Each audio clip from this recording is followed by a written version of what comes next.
Hey, welcome back to Who's Up. This is a podcast about sports, health and wellness, finance, and a little bit of current events. Today we have Danny Ocean, Dr. J, and Justin. Let's get started with some current events. So we all know that President Biden just gave his Congress address. So what are some of your thoughts on his address, or if you watched it? And also, what were some of the thoughts on maybe some of his executive orders that he's already uh, written or given out since he's been in office? He actually has a total of 42 already.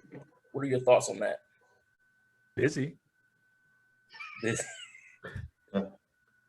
That's a lot to go on. I mean, unless you really zooming in on it, it's a lot of weather and sports and news and that can just right behind you. So I know there's one. The big one was immigration, correct? Like he raised the cap on the number of immigrants that are legally allowed in the country, if I'm not mistaken. Does anyone have like any clarification or like the yes, nitty-gritty on that? he did change the immigration bill because he actually, one of his executive orders, he revoked the one that President Trump actually issued.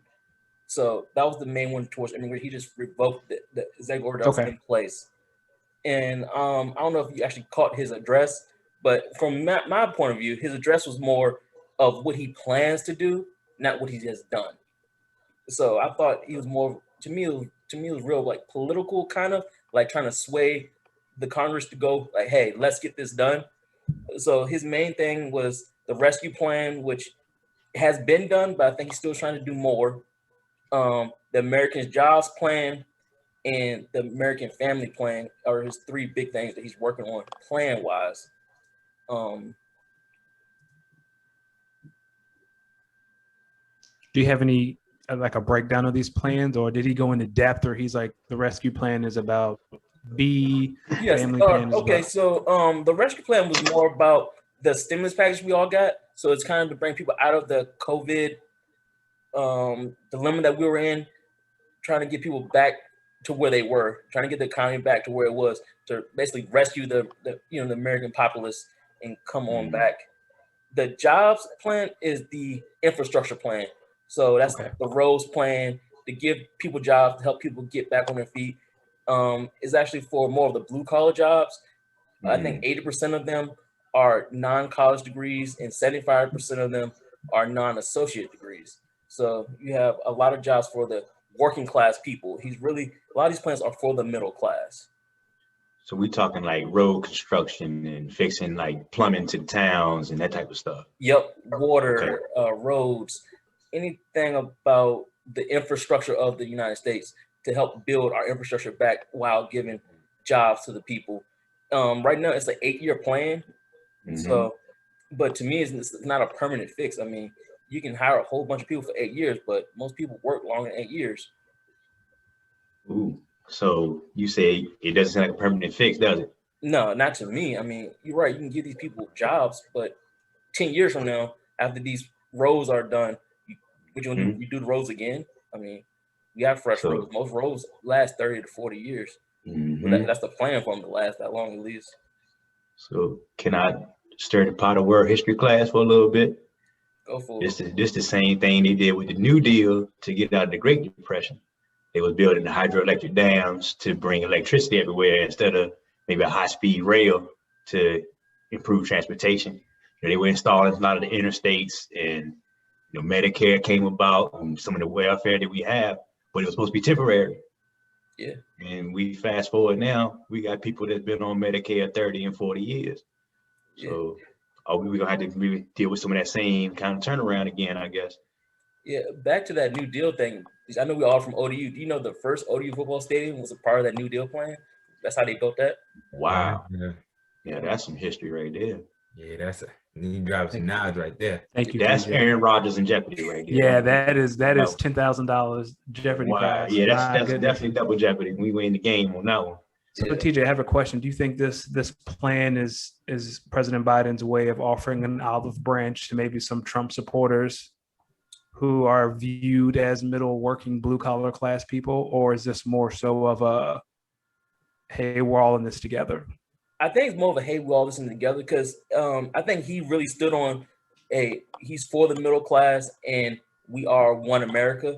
So let's make America better as a whole and try to be more inclusive. And his whole thing is America is ran based off the middle class, so let's not forget about them. Let's tax the richer, the 1%. Let's help the middle class to not have anybody in the poverty class to bring everybody Okay, up. can I jump on the tax the richer thing? I think that I don't know if that plan is actually ever going to be effective. And when I tell you why, is because the rich people know how to avoid paying taxes.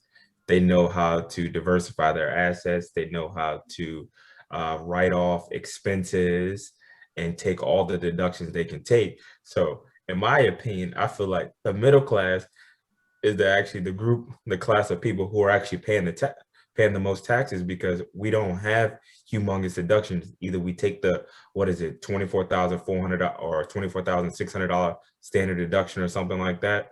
Yeah, that's if And you're married. yeah, I'm sorry, yeah, my bad. That's what I take. So I'm just like, that's just I don't know, that the taxing the rich thing is kind of like, if you can avoid not paying taxes, then get it how you live. You're kind of right. thing. I agree with you. It's all a game. Like I say, they just playing the game a little bit better than we are. Because like I said, I'm with you, Justin. It's not that they're not being taxed now. They're just finding ways to not have to pay those taxes. And I'm just like, hey, they decided to read the book. We can't fault them for it. Or paid the people who knew how to read the book. Same difference. Somebody had to read it. Yeah. Somebody wrote it too. That is true.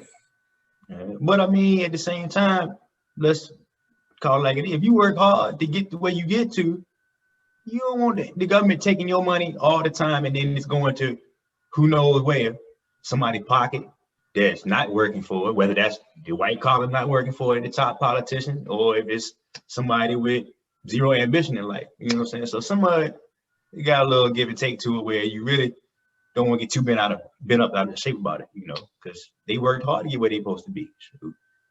Did they? Like, a lot of rich people are just rich. Like, if they trace the roots, like they're rich from slavery. Like, how many self-made millionaires do you really have? Like, you talk about Elon Musk, his family got rich off apartheid, right? Like, how many of these rich people really got rich from working hard? And how many people got rich because they fell into the right situation and exploited a group of people? Well, I mean, I'm talking about somebody like, we'll take Shaq, for example. Shaq worked hard for his money. You know what I'm saying? Shaq, he endorses anything. Hey, Shaq endorsed this joint.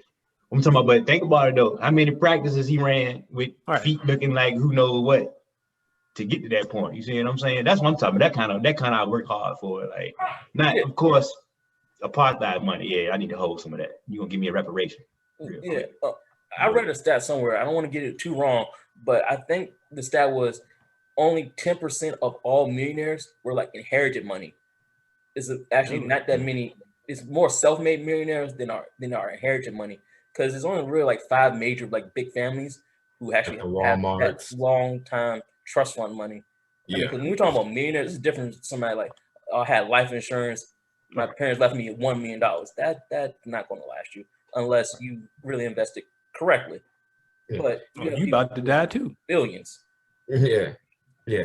And again, not to take us too far off topic, but yeah, I definitely agree with TJ. And then it's truly just about making like smart investment decisions. You'd be surprised how many people, depending on what neighborhood you live in, who are actually millionaires but don't drive the Raris. Yeah. You know what I mean? Yeah. All right. Talking about smart investments, Justin, what are some things that you will help for people, for new investors? What are some books, some things that may help them start their financial journey into a better lifestyle? 3 books that I would give you right off the bat, and a lot of people have probably heard of this first one by Robert Kiyosaki, Rich Dad, Poor Dad. Absolutely an amazing book. The summary of it is pretty much is rich people don't work for money, they let their money work for them. The Millionaire Next Door, that kind of piggybacks off the conversation that we had. In that book that I'm actually reading now, it shows how people just started invested early. They lived well, I don't want to say well below their means, but they make 100,000, they live like they make it 45, 50. the last book that I would recommend is Think and Grow Rich by Napoleon Hill. That's another book where it just pretty much talks about like kind of continue like to hammer at the nail, to continue to take little steps to make sure that you are, you know, successful. You never know how close you are to, I don't want to say hitting the jackpot, but hitting the breakthrough. And so again, I am not a financial professional. So the advice that I'm giving is just based off of things that I'm doing, like seek advice from somebody who is certified. But I would say, like, when you're first starting out, something as simple as investing in your 401k. There are so many people who are saying, oh my gosh, I need that extra $70. No, you don't. Before you leave your job on that Friday, you can put $40 in your gas tank. And if you spend $10, $15 getting something to eat, you up to $55, and you spend another $15 doing something else. So before you didn't even go home and lock the key in the door, you already $70 in.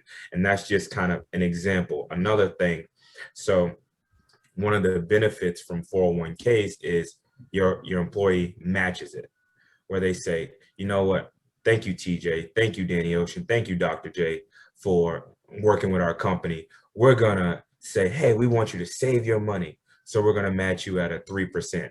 Or they say, we'll match 3% of the first 6% you put in. Meaning you don't just get free money for not investing, you got to put a little bit in there. Another thing, and this also to stay on the 401k, that is taxed at your gross. I mean, so everything that like that money is pulled out before your net pay, before taxes and all that stuff. So it's actually a tax benefit for you as well.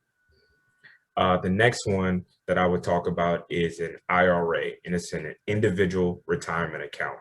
This is money that you contribute to your retirement after you've been taxed. So this is after tax money. And before you are 50, I believe, what is it? I want to say 55, you can only put about $6,000 a year.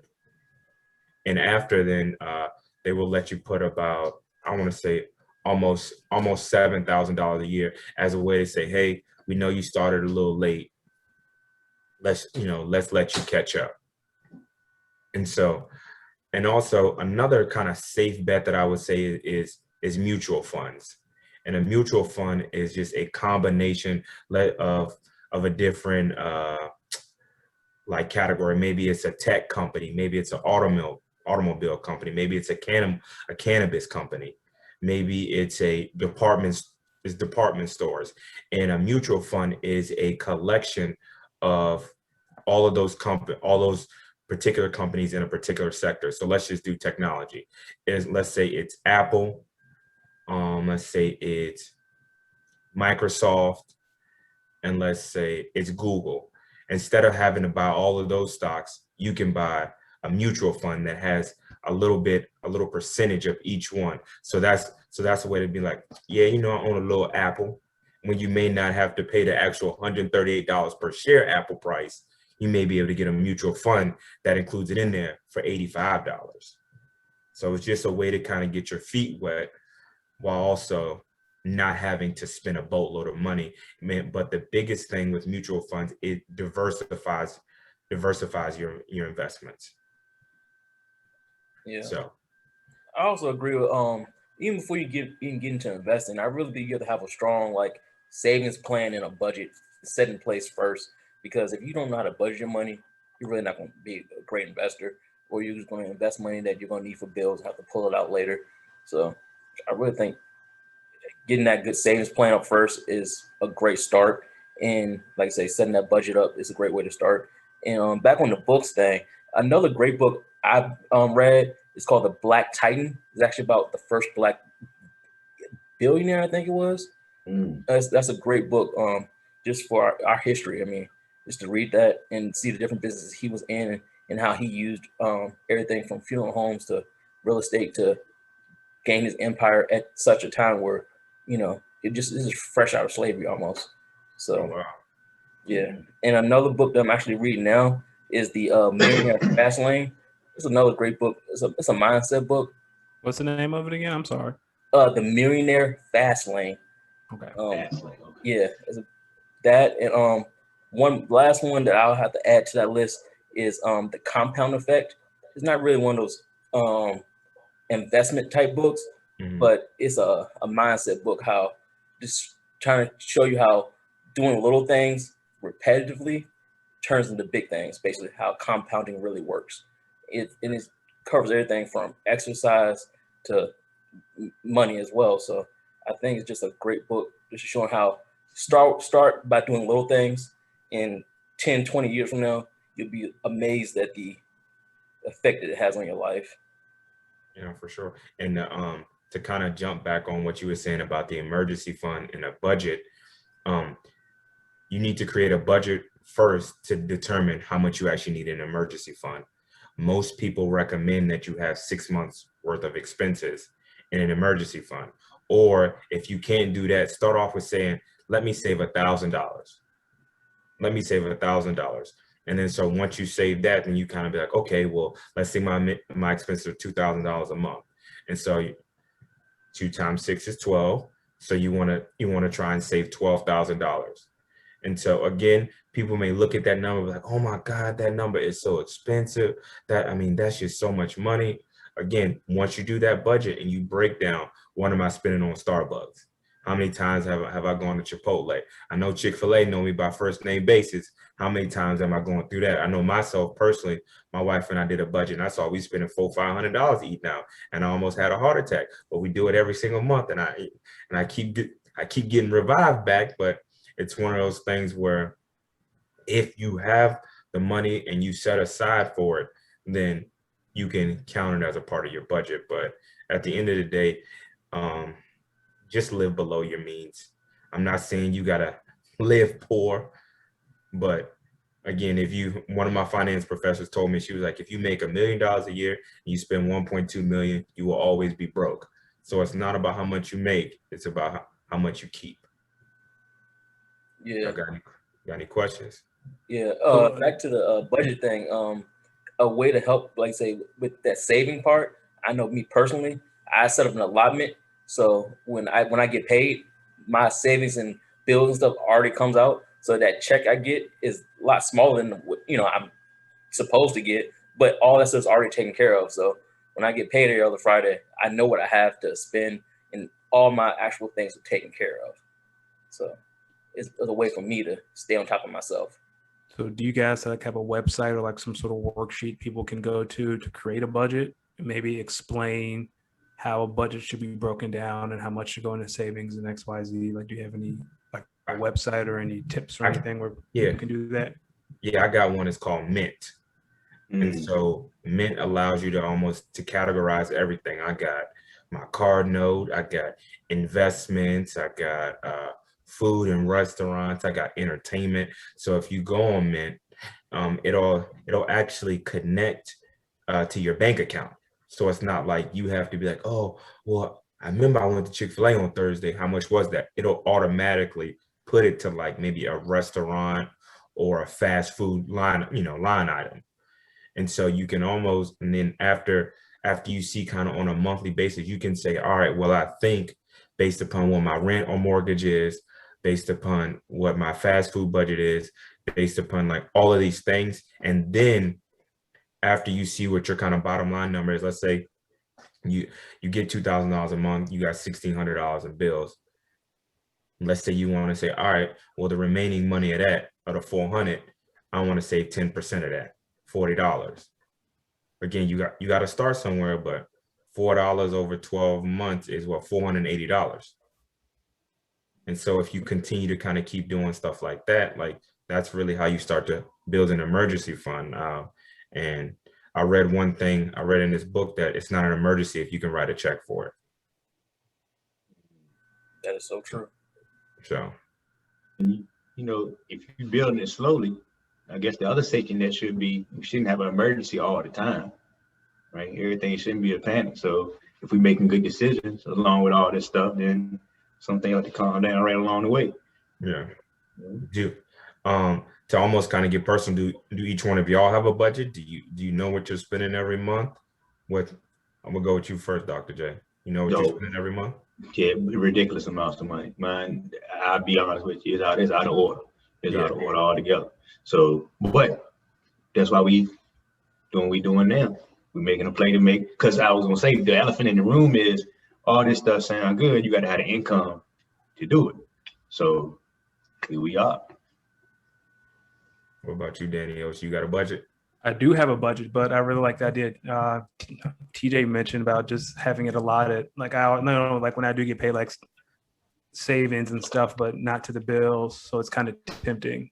It's like I do have a budget, but knowing like what TJ does, when I get my check, that's it. Everything has been taken care of. That sounds like something I need to keep me in check. Mm-hmm. Yeah, it's definitely helpful. I mean, like I say, to me, I know, like I say, that check look a whole lot lower. Like, man, that's all I'm getting paid.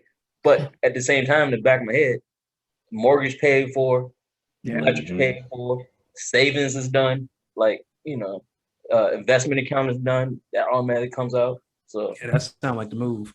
yeah, so And The and important TJ to go. needs done first. mhm.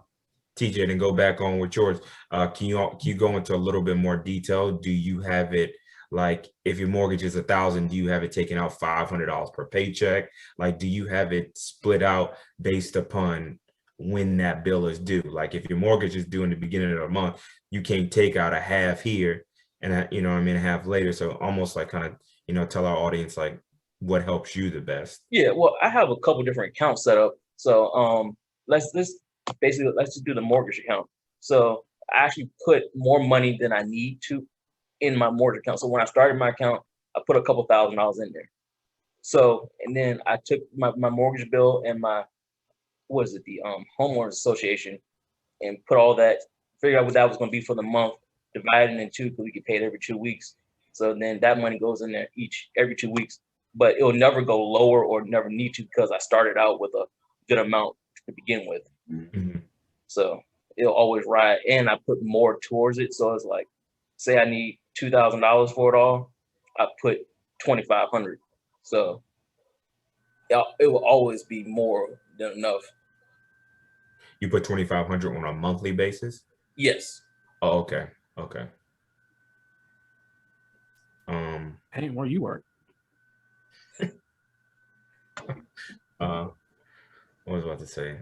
What else? What do you as far as what is a good saving percentage? I know before I bought my house, my wife and I we were saving her entire paycheck as a way to to make sure that we were kind of continuing our savings goal. So I would say again, everybody's situation is 100% different. And so it doesn't apply to everyone, but I would say a good rule of thumb is to try and save between 10 and 20%. It all depends on your situation. I know, like I've always been raised, always try to live off of one income, and if you can live off the lower income, even better. Mhm. That's always my rule of thumb. And I'm also a little different too, because I mean, I'll be honest, I don't even know. I have to add it up to see if I'm at 10 or 20%, because I honestly don't know. It may be Mhm. higher, maybe lower, but I know I take out a certain amount for savings, but I also believe in enjoying now. Like I could die tomorrow. I'm not gonna say I didn't enjoy today. It's like I have long-term goals, I have short-term goals, I have midway goals, and I set aside appropriately for each one. But Mhm.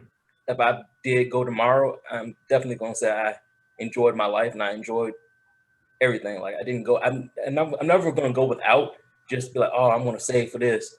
No, I mean, I'm gonna take care of my future now. So Yeah. I'm gonna put that aside. So I'm never gonna have a problem. Like, cause like I said, I've met with a professional financial advisor, and we set it up so when I retire, I'll be making just as much as I'm making in retirement as I'm doing working. But I ain't gotta get them go to a 9 to 5 every day. So like that's taken care of. All the other investments and stocks and stuff is just for me to have investing to have extra. Okay. Yeah. Danny Ocean, you got a particular percentage that if you're not saving now, but you say you want to get to I want to save this percentage, what would that percentage be for you? I'm a teacher. I don't have a percentage. Like I have a dollar amount that I throw in my savings like off top. As soon as we get paid, it goes into Mhm. savings, the other, and just leave it be. And I try to make sure the accounts aren't linked because you'll be tempted to float savings to check-ins to buy something you don't need. Sure. And don't have a debit card for your savings account. It's a death trap. Mhm. I don't. Dr. J and TJ, stop me if I'm going too far. But Dr. J, what about you? You got a percentage or you just got a dollar amount? Dollar amount more than anything, because mine fluctuate because the unfortunate thing I've had to face trickled down from up top in Congress. So I got stuck in the nice sandwich of interest of student loans steadily going up, but main source of income being the government of Medicare Mhm. till you take a pay cut. And we dodged a bullet actually. If we want to talk about a little backtrack with the current events and such, we were actually facing a 9% cut in Medicare across the board. And they felt generous because of COVID and trimmed it down to just a 2% cut. So over the years in healthcare, we've actually either had to increase our work demand or take the pay cut. So we talking about making adjustments. My savings plan has been shrunk because I had to put that towards investing into new ways to keep physical therapy rolling good, or else now we got to do a whole career change, which would put a pause on the savings plan. So I can tell you the other end of the spectrum, I guess, and no shame in it. But something else I've done along the way is see how much money I was spending excessively and unnecessarily. Mhm. Especially as I've tried to look at a different part of retirement, which we'll probably talk about a little bit later on, the healthcare side of it. As I've had to adjust what I'm eating, I've noticed I was saving a lot of money, actually. So that's usually an excuse. They say that food is more expensive, but if you make some right adjustments, it can be less expensive. But I don't want to get on a tangent of that while we finish talking about this. But yeah, but no. Anyway, we can go ahead and move You want on. a tangent? Yeah. No. Let's go and move on to what we got for you today, Dr. J. I know with COVID, going down, kind of. I mean, it's a media game right now. We really don't know the numbers, but with the weather getting nicer outside, people starting to go outside more. Doing some hiking. What's some like the health benefits actually getting outside, doing outside activities? Staying hydrated in these summer months coming up. Some stuff about that. So I guess benefits wise, if we think about hiking in particular, we're getting our cardio in, but some things you might not realize other than the cardio and strengthening, say if you're going up from like mountains and different terrain like that, but uneven surfaces will help improve our balance along the way too. And just being outside and generally, we're getting fresh air, that's extra oxygen coming in, that type of thing. As we get further into the summer, some people are going to not have to deal with allergies as much. So that'll be good for them to get more air so they've been staying inside. But the sunlight itself, we're getting our vitamin D that we need. And, that's something that a lot of people, they don't get enough sunlight for different reasons, whether we're worrying about sunburn or I'm getting too dark, that type of stuff, or just in the house because it's too hot and I can't handle the heat, so, but you need to get sunlight. It's good for you. And then you mentioned the water part of it. Water is kind of like some of this investment and savings, I guess, that we're thinking about. Is if we talk about vitamins, that's what I'm getting to. Some of our vitamins are stored and saved in fat, and then other vitamins are saved in water. So if we don't have enough water in our body, that goes away too, right? And then we need water for proper muscle function. We got to have blood volume. So we definitely want to short ourselves on water. And then, the sweating process is going to happen as we get deeper into the summer. So, the body's going to try to cool itself off. We got to put back in to make sure we keep that same mechanism going. And I say water, Gatorade got its role with the electrolytes, and we'll talk about that, but you really want to have water itself for the best result. I say that because the body's got enough responsibility if it's just water as it is.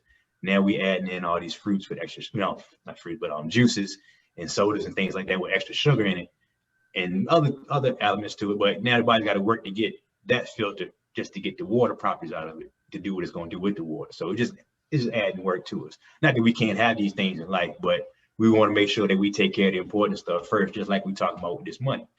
So it's a good kind of concept, the way to think about it. I got a question. Just roll that water thing. I know there's a big push for everybody to drink like alkaline water right now. Mm-hmm. Is that like a really been more beneficial than just regular purified water? Or It is. Because the minerals they use to make the water be alkaline, that's what we're talking about. Calcium, magnesium, potassium, those are the three main ones. There's other ones, zinc, different ones like that. But basically, pH is at 7, that's neutral, right? And then lower than that is acidic. Above 7 is alkaline. So some bottles of water might have 9.9, some got 8.8. Spring water might have 7.6, 7.8. So if it's above 7, technically it counts as alkaline. But the reason why it's beneficial, we need those minerals in our body, say potassium and magnesium and calcium, they all help affect how your heart contracts and your muscle contract. So we need that for those type of things. But we also have, give me a step now, the minerals, they get excreted when we sweat. So we got to put them back in. That's why it's kind of good to have that type of stuff. But let's not break the bank to do it, right? That's the first thing. And then if we're thinking about the actual chemicals that we need, the potassium and magnesium and all that, that's in other food sources. So if we hit our quota, we hit our quota. You know what I'm saying? That's the main thing about that type of stuff. Gotcha. About Danny Ocean, he look like he got a question for me over there. I do. What you got? How do I get shoulders like LeBron in a month for summer so I can take my shirt off? In a month, let's not set ourselves up for that. All right, we're gonna take the same approach with the money. We're gonna do the small things first and get off to a good start. It's very hard to go from 0 to hero or from couch to 5K. Right? We don't want to set ourselves up for that too much too soon. If we think about a car, if we stomp the gas trying to go real fast, we're gonna squeeze a tire and get nowhere. Right? It's gonna put us at an increased risk of injury, or we'll have unrealistic expectations, and then when we don't see them, we can get discouraged and set ourselves up for failure. So I would say if we want to get LeBron shoulders, we think about that's our goal in life. And then every year we working towards it, getting better and better and better. What's the term? If I stay ready, I don't have to get ready. That's what they told me. So you're saying I'll never be able to take my shirt off. That's what I just heard. Let's not get there. All right. We can get there. We just can't get there that fast. If we haven't already started doing some stuff, you know what I'm saying? The body, to see some real changes, say function wise, some of that stuff you're gonna notice within the first 6 weeks, but you're not gonna necessarily see size change, so to speak. Like say if we on a weightlifting and exercise program, the nervous system gonna get better first. So say if I'm just learning how to lift weights, I'm gonna be able to recruit more muscle fibers more efficiently. Like the signal from the brain to the arm gonna get there better. So I'll seem stronger first. Then we're gonna actually build the true strength and see the arm look different. So now we're talking months and weeks and consistent for years, right? To get there without having to do drastic things like take steroids or HGH or go get surgeries and that type of stuff. So back on that lifting thing, I know because we always be in the gym a lot. You always see people trying to cut during the summer and during the winter. Is that healthy or is it even?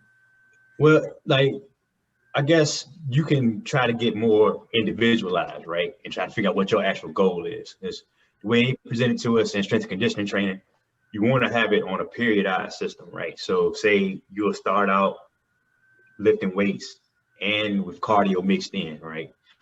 So on the weightlifting days, the concept is the first phase of it is fairly full body, but it's lower resistance and higher reps just to get the body used to moving. That tends to build us the definition because we will get more blood flow with the higher reps, right? But as we go through the next phase of the cycle, we're going to split our body up in different segments. And some people do upper and lower body. Some people divide it up by the muscle groups, but it's going to split up, right? And you're going to gradually take your weight up. That's going to build in some more of the size. The last phase, we're going to go as heavy as we can. That'll build in more of that bulk, right? And then the final phase, we're kind of doing like low body weight. Low resistance or no resistance at all, just body weight, just movement, being flexible, maybe focusing on our skills and that type of stuff. So that might get you some more to cut. But where we cheat in between all this is what we eat and how we schedule our workout days, right? So on the days that we're gonna work out the hardest or be the most busy, we're gonna eat a little bit more above our baseline. So we got plenty of fuel to do what we're gonna do. On the days we're gonna rest or not work out quite as hard, we're gonna cheat down a little bit so we're not storing up extra energy. So by the time we ride this zigzag and then our actual workouts going to adjust, then we're going to be able to get this bulk in or this shred in. So to answer your question, it's not necessarily unhealthy, just depending on what margin of error you give yourself as a realistic time frame to do it. See what I'm saying? So, say if you got a certain weight to hit for, like, say, UFC or boxing or something like that, I might take a little adjustment and try to shred and cheat a little bit to get to that weight limit. But overall, I would say just try to get you a good overall plan, and you'll bulk up. And then when you adjust your workout, you won't lose the muscle mass. You might trim a little extra body fat. And then if you want to cheat a little bit on your reps and bump them up a little bit and drop your actual weight down a little bit, you'll get more of the bodybuilder effect, where they have more definition, right? That's coming from the body's response to the exercise, building extra blood flow. So you see the larger size. Compared to your power lifters, that's more this bulk you're talking about, they gonna have the muscle itself get larger from that brute strength building in. So a lot of people, they try to find the perfect balance of the two. So you just kind of, instead of trying to do like one set program, kind of work back and forth for a little bit, and then they come out a little better.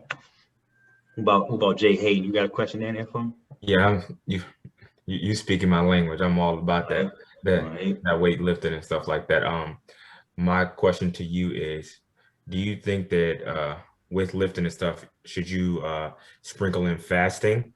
Like, so we talking about intermittent fasting, or we talking about spiritual fasting, like Ramadan and stuff like that? Intermittent fasting. Intermittent fasting. So yeah, because we doing that already. See what I'm saying? Yeah. That's one of them terms that people running with it, but you doing it every day. You're gonna stop eating before you go to sleep. Yeah. You're gonna sleep all night. When you wake up, breakfast and break this fast. So you're doing it anyway. Yeah.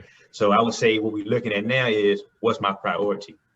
Say if I'm at, going to a competition, or I want to make sure I got plenty of energy to do what I'm gonna do, let me eat. Okay. Make sure I got plenty of fuel. See what I'm saying? Now, if I just want to get it done and get out the way, you might get away with fasting a little bit, but I wouldn't want to push my intensity too hard. I guess we're just worried about running out of energy. You don't want the blood sugar to spike, to drop instead of spike. That's what I'm saying. Okay.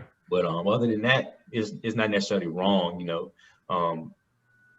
Working out with too much food in the belly is probably not what you want to do.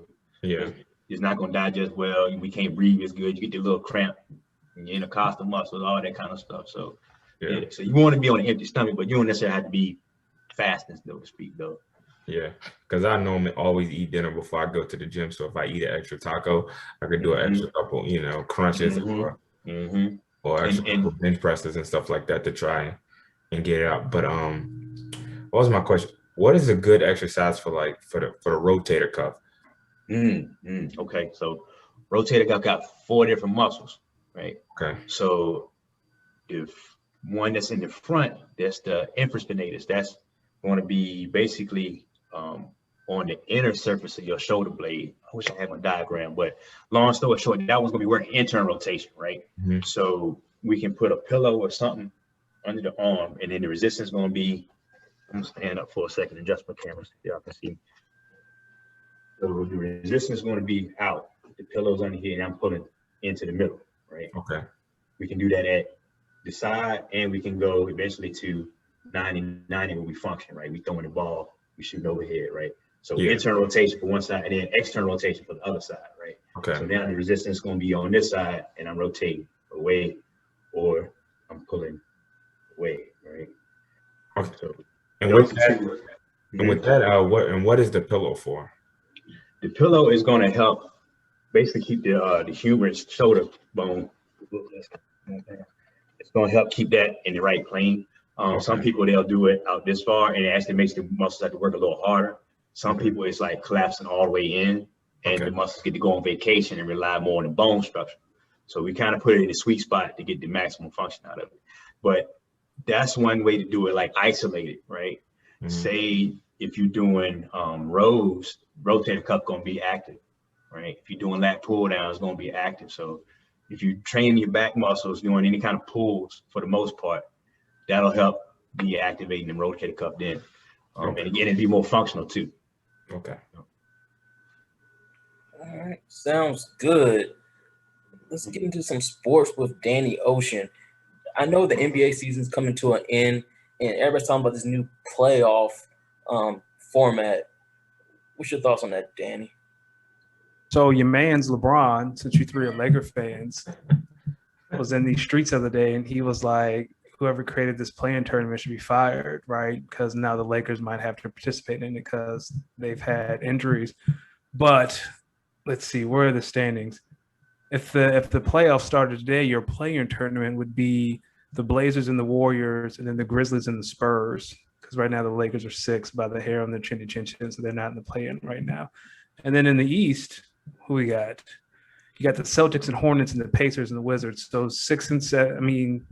The 7 and 8 seed plays. Whoever wins that game is the 7th seed. The loser of that game has to play the winner of the 9-10 game, and then whoever wins that game is the 8th seed. So LeBron is upset because it was all fun until the rabbit got the gun, and now he's upset, and he doesn't need to be because the play-in tournament is excellent, creates drama, it prevents tanking. It's more, it takes, I think we all can agree that the NCAA March Madness, like it's the best postseason tournament out in these streets, and it adopts some of those elements. And the NBA has adopted some of those elements and inserted it into their tournament, into their playoff format.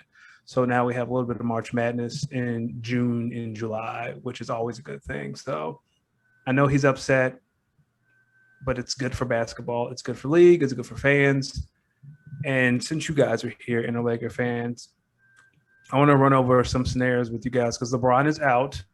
He's out the next 2 games, and one of those games is against Portland. And whoever wins that game will hold the tiebreaker between the Lakers and Portland, and that will probably determine who is in the play-in and who is not, unless Dallas falls off a cliff which they're not because the schedule is really easy for the rest of the year. So we straight. So I want to run something by you guys. I sat down and wrote this last night for the show. 4 scenarios, like the most likely scenarios that's going to happen to you guys this year. Which ones would you prefer, right? So right now you guys are currently sitting at 6. Stay at 6. Who would you play? Stay at 6. What's 1, 8, 2? See, it's changed since I did this last night. 3. Yeah, you stay at 6. You play the Clippers. First round. You drop to 7 in the play-in tournament, like you and Portland switch. You'd have the Warriors for a play-in game. If you beat the Warriors, you're the 6th seed. Nobody's 7th seed, right? Yeah, I'm sorry. I can't count. You're the 7th seed. You get the Jazz in the first round. Say you guys, Steph Curry goes nuclear, which is my fear. That's what I think LeBron is pissed about, as he should be, because a play-in game against Steph Curry is not what anyone wants right now because he's leading the league in scoring. You lose that game, you drop to the 8th seed, and you play the winner of the Spurs and the Grizzlies. And if you win that, you're the 8th seed, and you play the Suns in the first round. Which would you prefer as a Laker fan? Me personally, I prefer going for the Clippers. What? No. Yeah. Why? No, I'd rather play the Jazz. Yes, that is the correct answer. Is Devin Mitchell still hurt? It doesn't matter. LeBron and AD are better than Donovan Mitchell and Rudy Gobert by a mile. I do have a question though before we get too deep. This tournament, I thought it was only supposed to be for COVID, and now it's part of it's in there.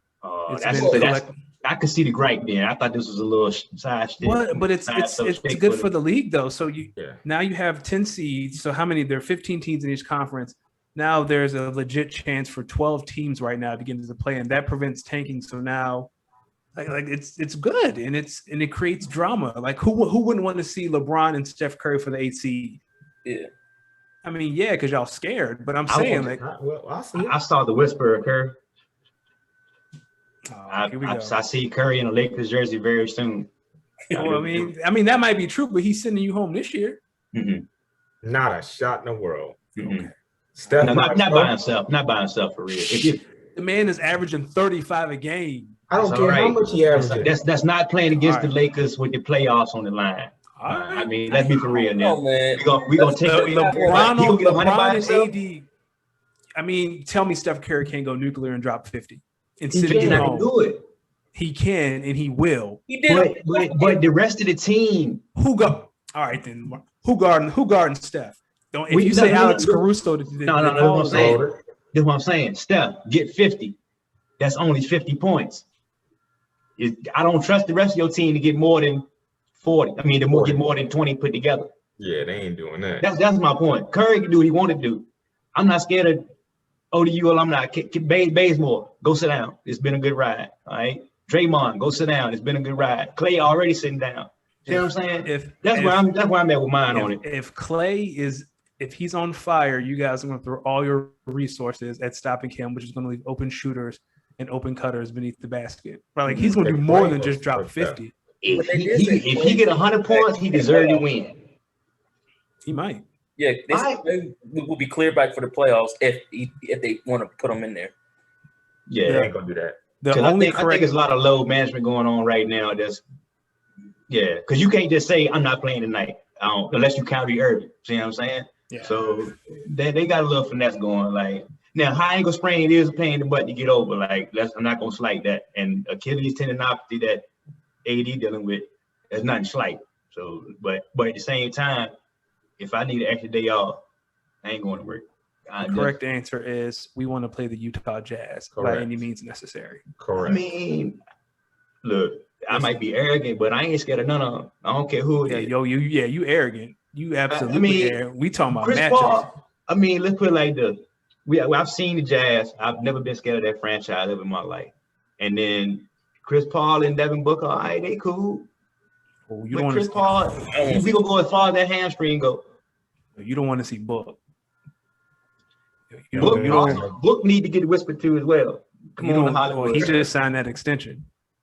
Yeah. You don't want to see Book. You want to see Utah. Utah shoots the most threes of any team in the league, and in the playoffs, it's a different animal. Like, I'm just gonna keep very few teams win shooting more threes than twos, right? Like the Rockets tried that for years. The only team that can do it is the Warriors, right? Because they're the two best shooters ever. Now, I'll bring this to the equation. If LeBron goes like this with his wingspan, and so does KD. I thought he was being crucified. I was like, where are you going with this joint?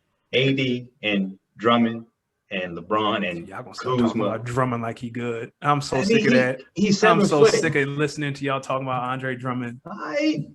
He's better than he was at the Pistons. Like, there's a reason he was in the buyout market.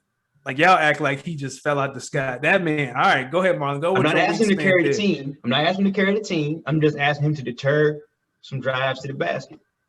Just do your job. That's all I ask. Be 7 foot and get in the way. Ain't ask for much. And we ain't gonna do this Laker parade. You think y'all want that smoke with the Clippers, man? The Mavericks, dog. I just want to avoid Steph at all costs. Like, if we played the Clippers, we're losing 6. Yeah, I'm not, because Porzingis, like, he's off more than all of us. Like, he's off more than LeBron. Like, I'm not out here thinking like Dallas is going to be in the Western Conference Finals, because they're not. Like, I'd rather play the Jazz in the first round than anybody else. Yeah, but I want to avoid Steph Curry at all costs. Like, I don't want to see Steph with one game on the line, like against Steph. Absolutely not. Yeah, because Steph will give you one game. Steph can win a game. Like, if we played the Warriors in a series, Mavericks in 5. But one game. Like, if we lose to Steph in one game, we don't deserve to be in the championship. That's not niggas basketball. Hey, you remember that when Steph cheered down the court after hitting his 10th three, and it's only the third quarter. And LeBron right that day or AD. Hey, dog, let me Steph loved playing on national television. I understand that. If he do what you say, Matt, he's earned it. And I will shake his hand until his contract comes to the Lakers. But nah, man. Mm-mm. So the first, then you see this all elite wrestling right here. Now, I'm not going to accuse the NBA of blasphemy of setting the script. It's no way you're going to see the Utah Jazz in the Western Conference Finals and the NBA Finals. So I think the Utah Jazz have the ability to make it to the Western Conference Finals. I just don't think they have the ability to win a championship. Like, you can't win it. Says no to the Suns, and it says no to the Jazz. That's what marketing said to me. I will see the referees call all types of fouls. You think marketing want to see the Denver Nuggets in the finals? Because it can happen. Nah, not without Jamal Murray. He gone for the year, right? Yeah, he's gone for the year. And they're 9-1. They're 9-1 since he left. That's all right. That ship sailed. Because Jokic has now invited himself as the MVP. Gasol got something for that.